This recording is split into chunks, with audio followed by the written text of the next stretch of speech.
Hello বন্ধুরা, আমি তরুণ। তোমরা সবাই কেমন আছো? এটা আমার প্রথম ব্লগ। যদি কিছু ভুল হয়ে থাকে আমাকে ক্ষমা করে দিও। তোমাদের সাপোর্ট আর ভালোবাসা ছাড়াই এগিয়ে যেতে পারবো না, তাই দয়া করে আমাকে সাপোর্ট করে পাশে থাকো। আমার ভিডিও যদি ভালো লাগে অবশ্যই সাবস্ক্রাইব করবে। সকাল কখন হবে এটা ভাবতে ভাবতে রাত কেটে যায়। ফোনে অ্যালার্ম দেওয়া হয়নি, তাই ঘুম থেকে উঠতে একটু দেরি হয়ে যায়। জামা পরে রেডি হয়ে গেলাম, চিরুনিটা নিয়ে নিলাম মাথা ছানার জন্য।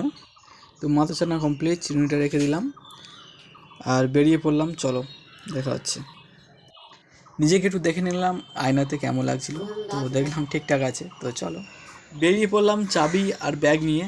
সামনে সাইকেল রাখা, এখানে সাইকেলটা খুলে নিলাম আর নিয়ে বেরিয়ে পড়লাম রাস্তাতে। তো দেখলাম রাস্তা ফাঁকা, একটা গাড়ি আসছিল, বেরিয়ে পড়লাম সাইকেলটা নিয়ে মর্নিং ওয়াক করতে। তো অ্যাকচুয়ালি যাবো একটা মাঠে, সেখানে গিয়ে দৌড়াদৌড়ি রানিং হবে। তো যাই হোক বেরিয়ে পড়লাম, এই রাস্তা চলে এসেছি, এখান দিয়ে যাবো ব্লগ করতে। তো দেখো চলে এসেছি কোন জায়গায়,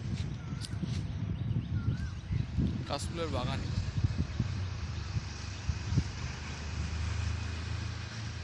চলে এসেছি মেয়ের লোকেশানে। দেখো এই যে মাঠ, এখানে আজকে রানিং হবে। তো ফাঁকা দেখতে পাচ্ছি। তো বন্ধুরা চলে এসেছি মাঠে, কিন্তু মাঠে দেখছি পুরো ফাঁকা, কেউ কোথায় নেই। কী ব্যাপার জানি না, সব দিন লোক আসে, আজকে দেখছি ফাঁকা।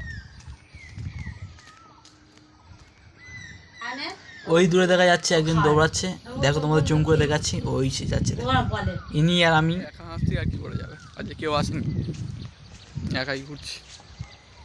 পুরো মাঠ ফাঁকা, এই মাঠ পুরো মাঠটাই ফাঁকা, আমি একা। একটা দাদা ওদিকে হাঁটছে। এটা হচ্ছে ক্লাব ঘর, দেখতে পাচ্ছ।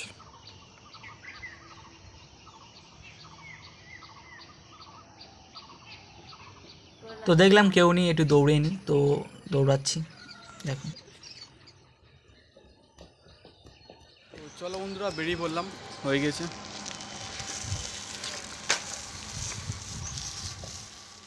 চলে এসেছি বিষ্ণুপুর গঙ্গা, দেখো ভিউটা কেমন।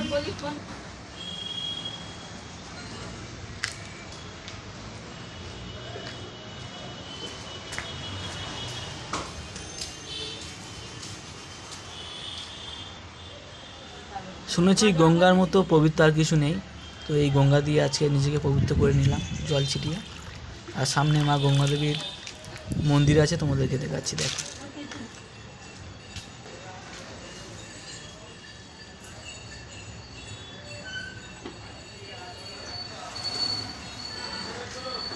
হ্যালো বন্ধুরা, চলে এসেছি মাঠ থেকে, এখানে বসেছিলাম।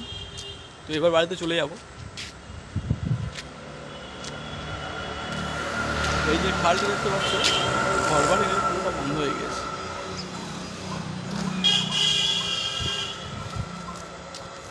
চলো বাড়ির দিকে যাই এবারে।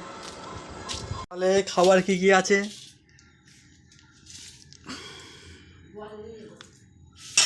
এখানে উচ্ছে ভাজা আছে, আর আলু গাজর বিভিন্ন সবজি দিয়ে একটা চচ্চড়ি আছে, আর এখানে মাছের ঝোল, আর এই আছে এই মাছের পিচ, আর এই একটু আলু সবজি, একটু মাছ দিয়ে এই আমি ভাত খেয়ে নিলাম।